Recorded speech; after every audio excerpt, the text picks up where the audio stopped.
It's time for Jonesin' with Jeff Drake. Hey kids, this is Jonesin with Jeff Drake. I'm your host, Jeff Drake, again. We got an interesting episode for you today. We got author and person GennySchorr. She just wrote a book called All Roads Lead to Punk. This is it right here. And comes with a little 7-inch record of her band Backstage Pass. Can you guys see that? Anyway, and it's out on Hozak, which is also the outfit that put out my book that I love showing you, called Guilty. My life as a member of the Joneses, heroin addict, bank robber, and federal inmate. So last night I went to Jenny's reading of her book in Glendale, California. It was great, big turnout. Everyone enjoyed it. Everyone had a great time. I know I did.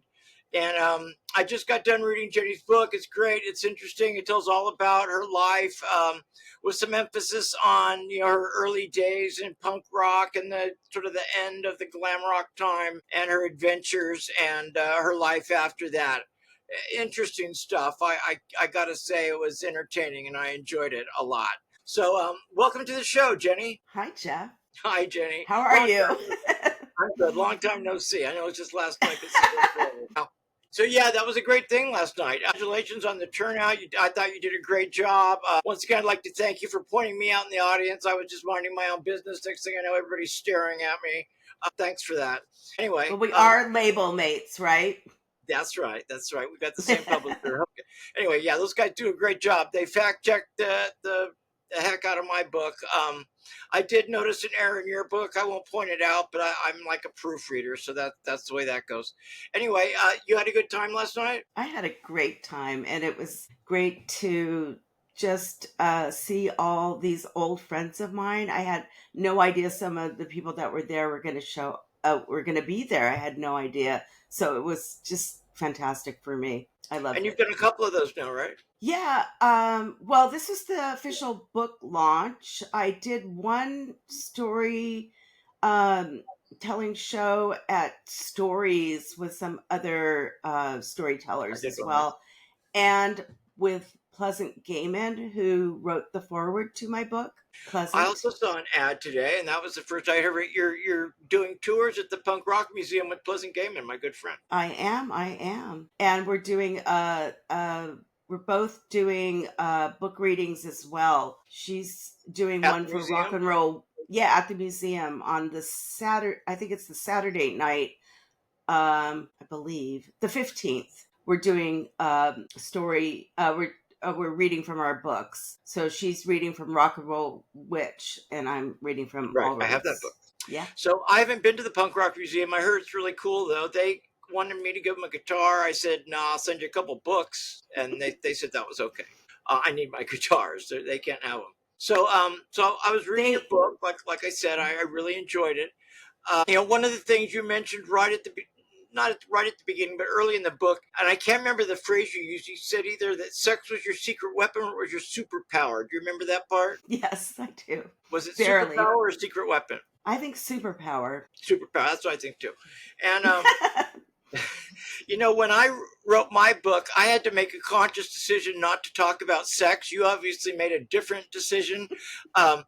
I didn't want to leave anybody out or hurt anybody's feelings or sound like I was bragging. I wasn't really sure how to approach it at all, and so I just pretty much left it out. People probably think I was a monk most of my life. How did you reach the decision to describe in detail every encounter that you've ever had? I don't think it was every encounter. It was definitely not every encounter. I don't think we have time for all that. It's a weird decision, I have to admit. Did you give thought to that, or did it just seem automatic that you wanted to do that? I think it just became such a part of the story for me because, I lost my mother at 17 and I think I made a lot of dodgy choices and it just was part of the story. I don't regret it though. Like if your mom was still around? I don't know. I don't. Sorry?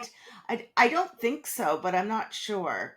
I was different. My life was different, and I was different. But I was playing guitar, and I was playing electric guitar, which was not cool at my at Grant High School where I was going. And I was maybe getting into a bit of rebelliousness, but granted, my mom had been sick since I was like 15 and a half. So, I don't know. I think my life would have been different. And so, but it is such a part of like my journey and what I went through. And so I guess I just made that choice. I know other people wouldn't make that choice, but I decided to. So you talk in the book about you weren't one of the famous baby groupies, but you were sort of baby groupie adjacent. You want to talk Yeah. about that time at all? Yeah, so I was definitely in my wild era. We weren't like on the cover of Star magazine, which was this short-lived magazine at the time, but my friend Patty Clark was, but she was a model. She wasn't actually a baby groupie. And then there was, Sable Starr and Lori Maddox and my friend Avita. There was a lot of people that were on the scene as younger girls. And I was a little different because I played guitar, so my Right, main thing is I wanted to be in a band, right, you right. know, And but so, I was needing to, I was definitely enjoying this playground that I found myself in, you know, you I must have been needed it. pretty young when you started getting into the scene and doing stuff like that. Do you remember how old you were? I can't remember from the book. You want to tell everybody? Um, well, I think I went to my first concert at 16, which was I'm the talking about the Kinks. groupie stuff. Come on, the good Yeah, stuff. the good stuff. I'm getting there. I'm getting there. So, I I guess when my mom was seriously ill, I would say between the ages of 16 and 17. I There was another friend at high school named Robin, and we both kind of had hellish situations in our families. And so we just went to Hollywood. I mean, we either went to the Sugar Shack, which was it where we lived in the valley, or Rodney's English Disco, or the Rainbow. So, and we start, and then going to shows and getting on lists to go to shows and that kind of thing. So I think she started a little bit before me, but I definitely tagged on for the ride. And So for all the kids who aren't as old as us that might not know, uh, that was a different time when it came to sex back then. It was a little bit more, yeah, I'll say, permissive. And you even mentioned this at least once in your book about how when AIDS came, it changed everything, and it really did. I can remember in the early Joneses days when we would go on tour. The attitudes towards sex were, like I said, kind of permissive. And then gradually, as AIDS became more well known and prevalent, it changed dramatically. yeah. I Uh, remember one night I had met Richard Hell because he was friends with Jake Riviera, who was someone who I met like at a when he was the tour manager or road manager for Dr. Feelgood.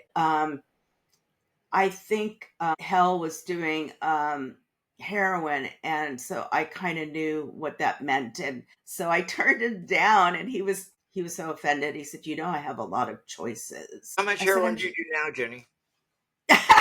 not me, but Richard Hell was doing heroin." Oh, And right, right, right.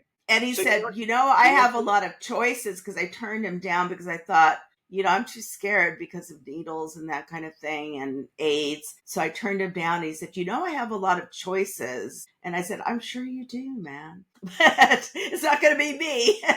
so you don't do any heroin at all? I never did. Oh, wow, No. that's impressive. Yeah, I Okay, never did. so you mentioned in the book you got your first guitar was like a nylon string acoustic. I think mine was too. I think a girlfriend of mine gave it to me. I think I was in the ninth grade, so I must have been 14 or 15. But you started much earlier. And Yeah. then you said that you didn't just want to be a groupie, you wanted to be a guitar player, you wanted to be in a band. And you sort of told about how that came around. And you talked about the early days of Backstage Pass, that even before you were a band, you were sort of a band. I mean, you guys were getting your picture taken and getting Yeah. little write ups and stuff before there was ever really a band. You want to talk about that? Yeah, we were kind of ruthless at getting attention. We tried to get as much attention as possible. A couple of the other girls in the band, they also had their little stints with groupieisms. And so they were a bit older than me. Yeah, it was all just one big happy family. We just kind of acted however we wanted to act at the time. If we wanted to be sexy, if we wanted to be a groupie, we did.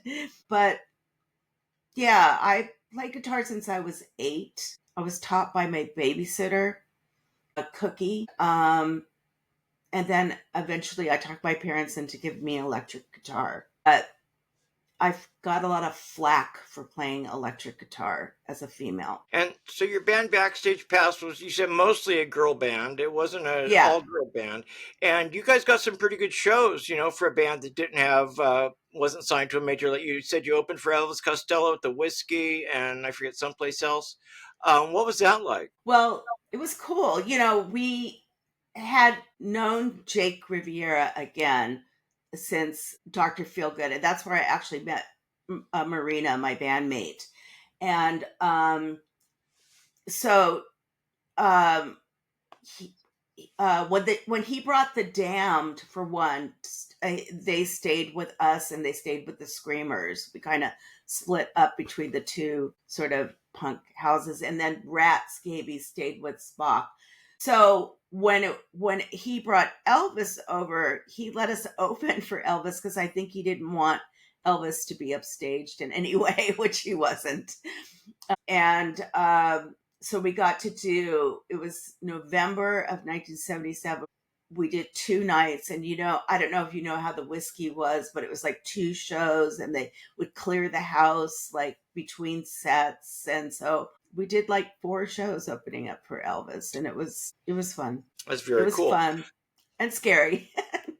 There's also a picture in the book of you guys playing at the Mabuhay in San Francisco. And I went to high school up in Northern California, Merced, which is about 100 miles from San Francisco. And so that was the scene that I would go when I would go to punk shows in like 78, 79. That's where we would go, with San Francisco. You mentioned in the book that you thought that the scenes were very similar. I thought they were a lot different.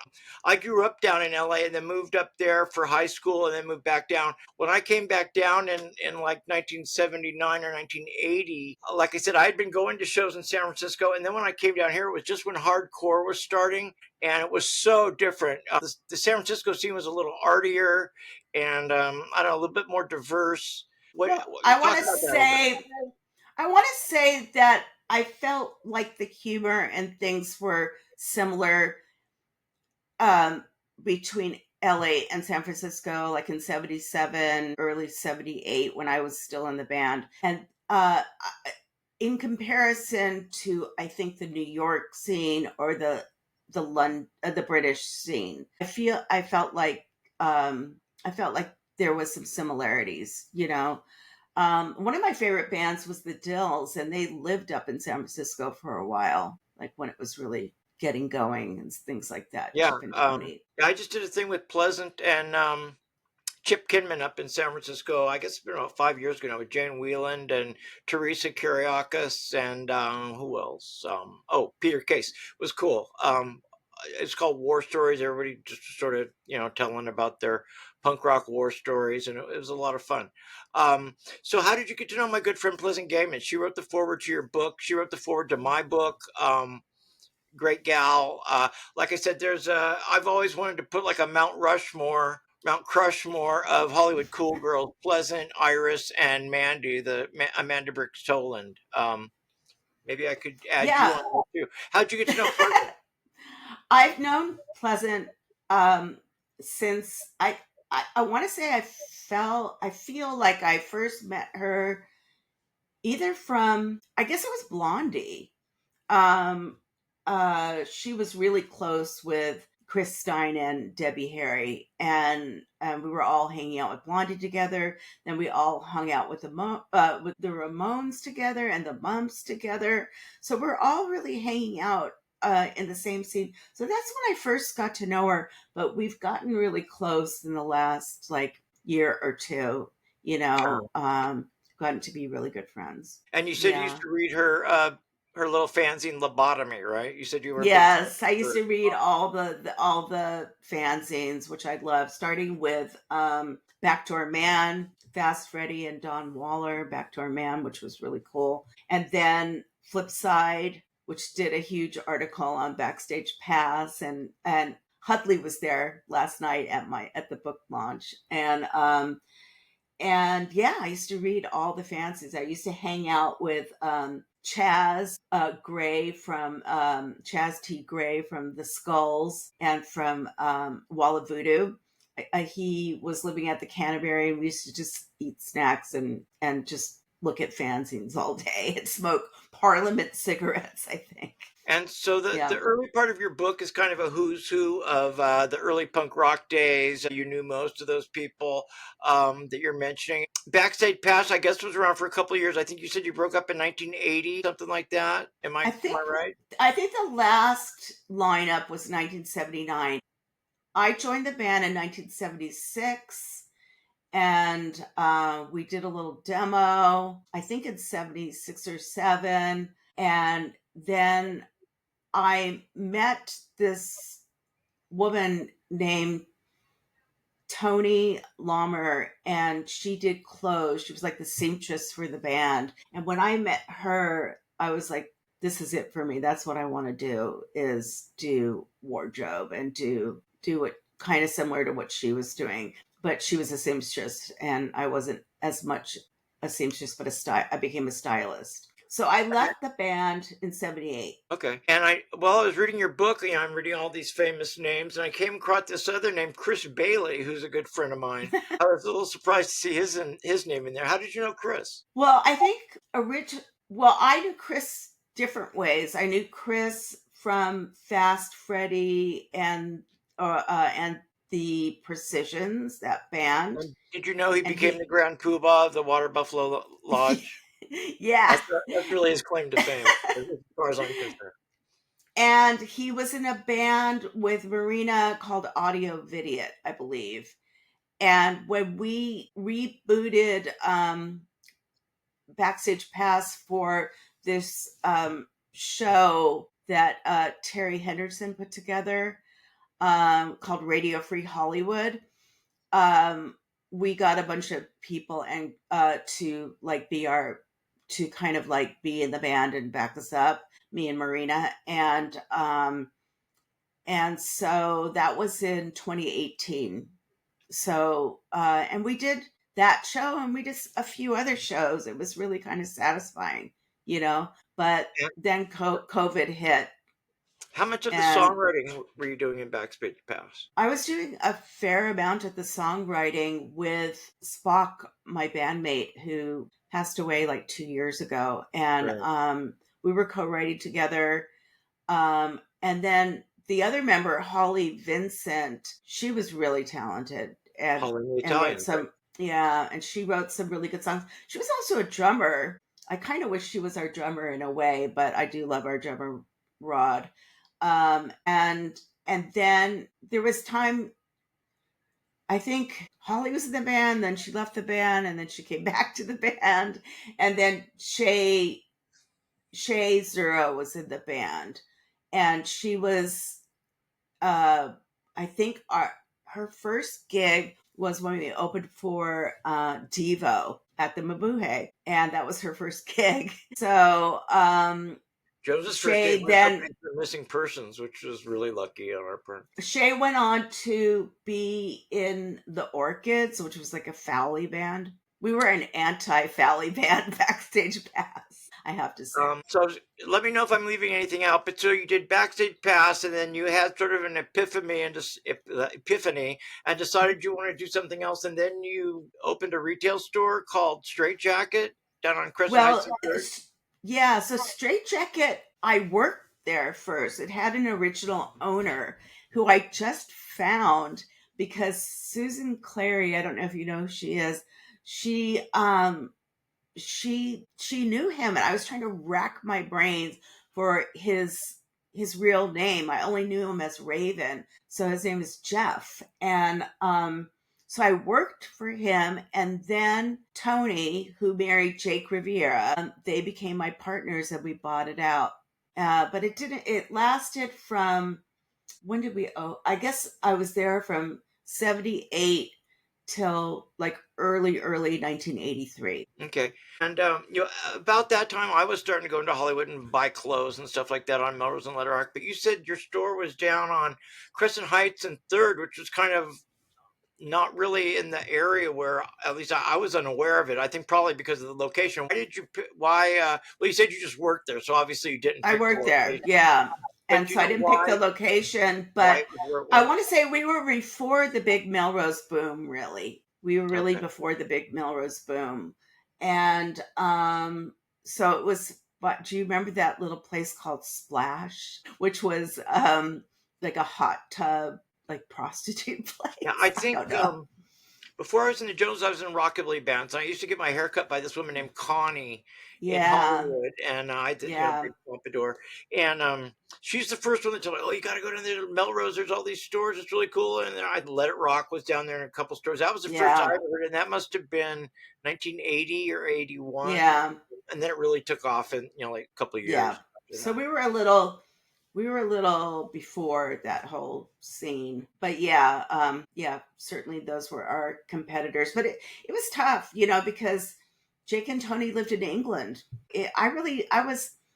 I think I was 23, 24. I didn't know how to run a retail store. I didn't know what I was doing exactly, so it was complicated. And so you did the retail thing for a little while, and then sort of your life changed again, and it sort of fell into your lap. At least that's the way you make it sound in the book. You started working for Linda Ronstadt. That seemed It like did a fall natural into my metaphor. lap. The store had closed.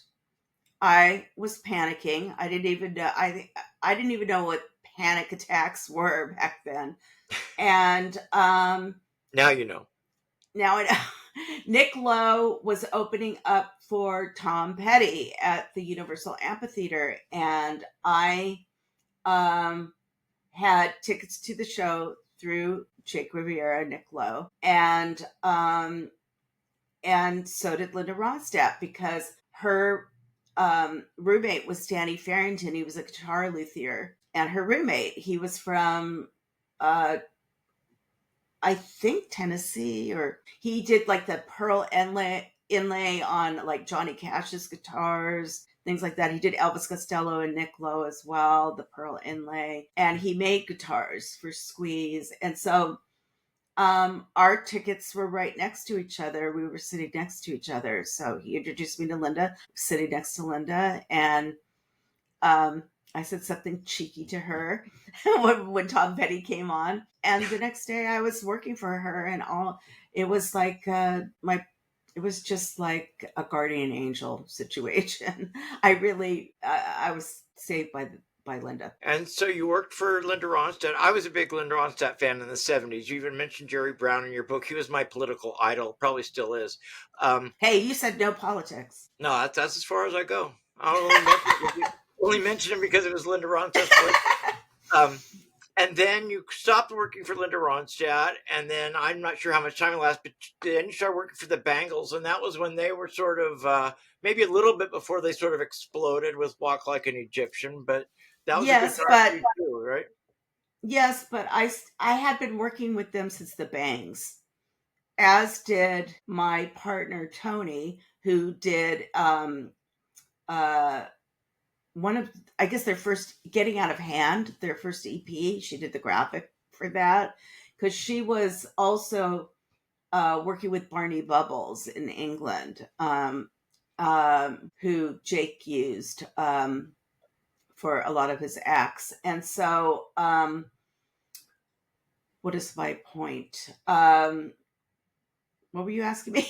I got lost. The Bangles. Yeah, so I had been working with them since the Bangs. So we were making clothes for them and dressing them since the Bangs. And so, but when their album Different Light uh, really hit and started making money, that's when they could afford to have someone come on tour with them as a wardrobe stylist person to be on the road with them. So I started going out with them on their they did a European television tour for one of their songs, and then I had done a bunch of their videos, Hazy Shade of Winter. I did some of Manic Monday. I did If She Knew What She Wants. I did a bunch of different videos for them as well. And then we did a whole United States tour, which was like a summer tour where you did like a lot of the outdoor festivals and things like that. So I did And that with they them were as huge well. for a minute in the Yeah, 80s they for a while. were. And you mentioned there was some tension in the band, and I kind of remember that it's like they were trying to make a star out of the singer, so I don't know, Susanna Hoffs or a sex symbol or something, movie star. I don't know exactly. You talk about it in the book. You want to talk about that? Yeah. Well, yeah, there was definitely friction as they got more successful and more popular. It was different early on, it was a little bit more equal, and it changed a bit, but record companies do that. They, like with Linda, even when she was in did different drum, and then her first solo album, they just wanted to focus on Linda as the one. So this is a typical thing that record companies do. So, So do you think the record company was doing that? Do you think Susanna Hoffs kind of had in her mind that maybe she was a little bit better? Do you think the other band members sort of no, resented her for her being singled out like that? How do you think that all came down? the record company had a lot to do with it. She also had a mom who was in the business, and Director of movie, right? yeah, Tamar Hoffs, I believe, The all nighter. and yeah, which was kind of like it's a bit of a tits and ass movie. Well, they were trying Um, to make her a sex symbol, from what I recall. I mean, she's a yeah, good looking woman. she's beautiful, as were all of them, in my opinion. I thought they were all talented and all beautiful, and I actually loved their early stuff, like the song James, and I love going their cover of Going Down to Liverpool. I thought they were all great. I really did. And I saw them early on play live, and I was like, wow, I was so impressed by them.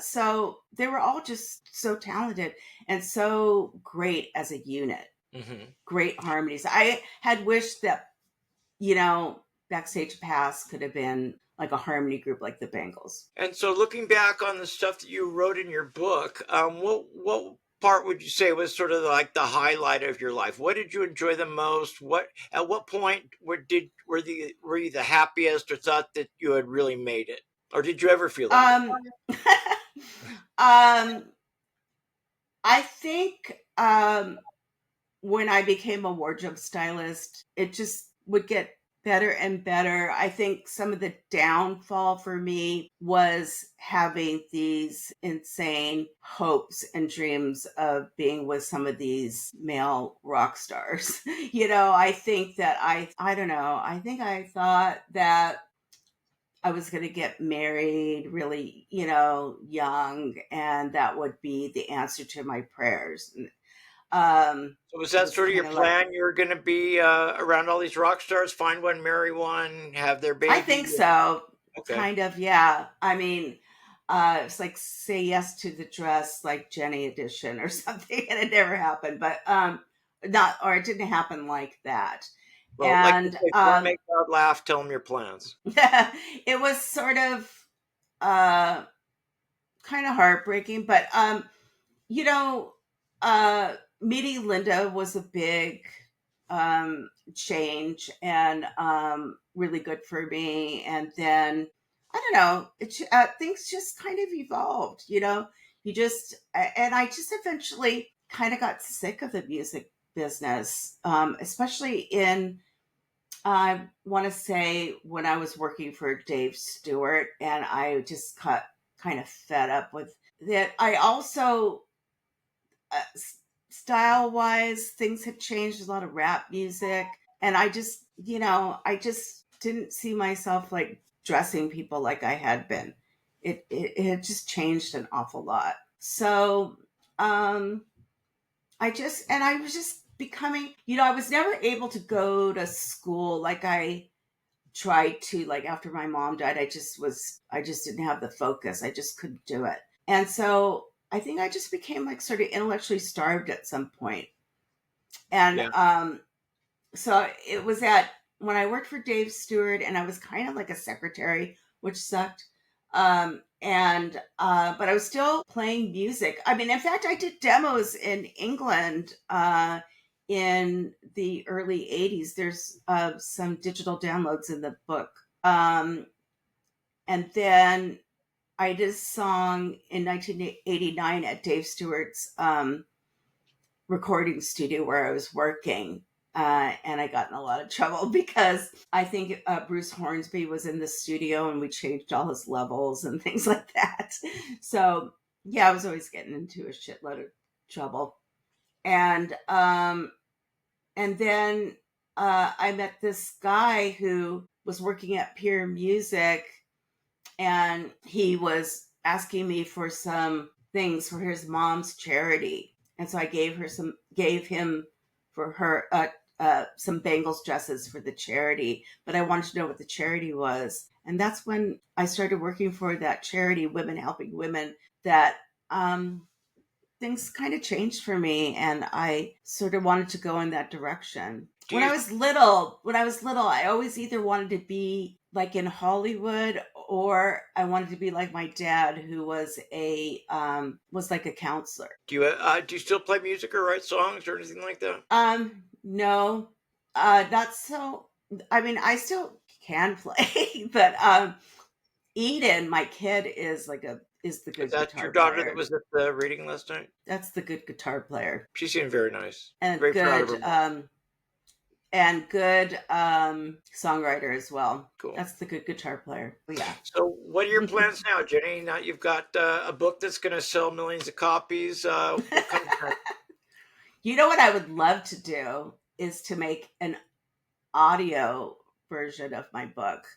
An audiobook. I would love an audiobook. I would love to do that. An audio version of this book or something else? No, of the book. I would love to do book. that. Okay. Of this book. Any plans to write another book? You mentioned to me a while back that you might want to do an expanded edition with maybe more pictures or something. Well, we'll see. No? We'll see what happens. You were lying to me when you told me that? No. I'll just have to. It depends on what Todd thinks, Right. Our publisher. I wouldn't mind doing a book on Kosh, who did the cover for my book and who's an incredible art director and album cover designer. If I was going to do some kind of follow-up book, it would probably be that. Okay. But these things, take so much time, like like we were saying, it was like, depending on what publisher you go with, it could take like 5 years, for it to come around. So these things are just like a little frustrating, Right.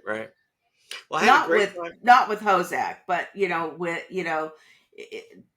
especially with a Koch book, seeking out publishers and this kind of thing. It's very frustrating. I had a great time at the reading last night, hearing you read the selection from your book, and I enjoyed reading your book, and I listened to the record, and it's cool. It's sort of a very of its time, sort of a late 70s, sort of a jangly thing. I liked it. And I recommend everybody. Where's the book? My cat took it. No, here it is. All Roads Lead to Punk by GennySchorr. Back up. And this is the record. It comes with it, the 7-inch. And it was Legend, right? Come On Up. Is that the title? Legend, Come On Up to Me was a song that Spock wrote. And then Let Me Show You Love is a song that we wrote together. What's in back of you, the red in back of you? And so if people buy the book, do they all come with the record? It's like a package thing? Yes. Or is it a special promotion? It is so a everybody package. that buys the book gets a record. Great. Yes. That's cool. They didn't do that for me. It's a little set. Yeah, but Hozak is great. Anyway, thanks so much for coming on the podcast, Jenny. It's been great to have you and get to know you a little bit and see your reading and read your book. And it's been a real pleasure. I've enjoyed it. Thank you so much. I'm so glad that you like the book. And it's just been so lovely, like getting all the feedback and everything. It's been really special. I wanted to ask you about your writing process, but I didn't. Maybe next time. Oh, You want okay. to talk about that? We still have a couple more minutes. You want to talk about your process? How'd Yeah, you do it? I started writing this stuff. Marina, my bandmate, had a show called Oh, I gotta Our say, I Lips love that name, Maria Unsealed. Del Rey. Marina Del Rey. Yes, I love Her name that. is Marina Malfriedel, but she has a show called Our Lips Unsealed, and which started in 2018, and that's when I started writing these stories. So I think the first story I wrote was one I read last night, which is Elvis to Elvis, and then I think I wrote the Linda Ronstadt, one of the Linda Ronstadt stories. And so I was doing them live. And then one summer I just started writing more and more of them. Just started writing more chapters and then just revising some of the early stuff that I did live. I kind of unkitchified them. They were a little kitsch. And then also Todd had wanted me to expand them a bit more because it was, I was doing like these 10-15 minute live stories. So I had to like expand them. So I did that as well. Yeah, and How about you? one of the great things about your book is all the pictures. What about me? My writing process? Is that Yeah. what oh, okay. Well, I'll tell you if you're really interested. My wife had just left me. This was about, I don't know, 5 years ago or so, 6 years ago, something like that. 5 years ago. And Sorry. for about 30 years, a friend of mine had been saying, Jeff, you got to write a book. You've had such an interesting life and you've done so much different stuff and blah, blah, blah. And I said, no, I don't want to do it. If somebody wants to write a book about me, that's fine. I'll help them. But I don't have the discipline to sit down and write a book. And I don't want to just write a book, me talking about me. I just thought that was boring. Anyway, so when my wife left me, my friend said, look, Jeff, you're getting old. It's now or never. You have a lot of time on your hands. It'll help you get out of your head. Write this book. And I said, okay, I'll write it. So when I started, I was writing about an hour a week. And I was like, this will never get done. I couldn't really get into it. It just wasn't happening. And then I thought, you know what? I got to do this every day and I got to do it for as long as I can every day and just be disciplined and do it. And that's what I started doing. And I got some great advice from our friend Pleasant before I started. She said, Jeff, if you can write like you can talk, it's going to be great. And so that's what I tried to do. I tried to write like I was talking, And so every day before I started, I would just sit for about an hour and think about, okay, where am I in my story? And I started at the beginning and just wrote all the way through. There was no first Wow. draft, no revision, no jumping around. It was all in chronological order. So I'd stop and I think, okay, what is it? Oh, it's June 1983. What was I doing? And I would sit for about an hour and then I would just type for as long as I could until my back started hurting. And the whole thing took me about 2 months once I got going. And then Wow. I heard about Hozak and I sent them the manuscript and I was surprised. I wasn't even sure they knew who I was because I sent them an email saying, hey, my name's Jeff Drake and I used to be in this band called the Joneses and I wrote this book and blah, blah, blah. And they said, oh, Jeff, of course we want to do your book. And this was during That's COVID, so it took amazing. about 2 years for the book to come out and there was paper shortages and glue shortages and all these supply chain But problems. people were buying books then. People were buying books. Yes, and writing books, and so it was Yes. a happy time And for I books. was doing a podcast then. I was doing a podcast called Metal Priestesses Podcast. Yeah, you mentioned in the book. Now you're on my podcast. Pleasant was doing a podcast during COVID, and I don't know Yes. if he does that anymore. But I was on her podcast. It was a great Anyway, podcast. we're gonna wrap this up now, Jenny. It was great having you. Like I said, I really enjoyed your book. Say goodbye to everybody. Bye, kids. Keep in touch, and let me know Okay. what you're doing in the future. Okay. Yes. Thank you for having me on. It was my pleasure. Thank you, Jenny. Okay. Bye-bye. Bye. Yay, I think I was so dark nobody could see me. Boy, Pyewacket, you didn't ruin the show. Still fucking